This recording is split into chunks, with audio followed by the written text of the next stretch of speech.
obviously stated before Your Honor that this motion should be denied because the legal requirements that are required in order for the district attorney to be disqualified have not been satisfied. The defendants have failed to raise any issue legally or factually to satisfy the legal standard for disqualification. They must show an actual conflict. They've been unable to show that the prosecution of this case was at all a result of political bias, which has been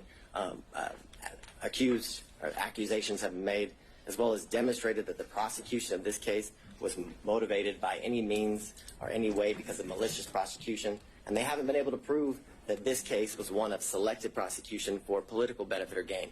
All allegations that have been made during the course of different hearings and the procedures as it relates to this case.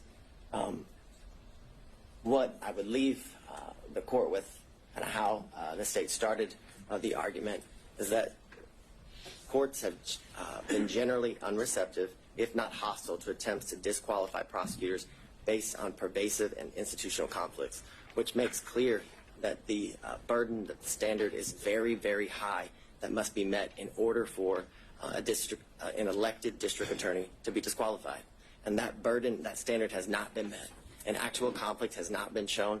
And more importantly, in conjunction with that, there's been absolutely no evidence that the district attorney has benefited financially at all, but benefited financially in conjunction with any outcome, whether it be now or ultimately as it relates to the prosecution of this case.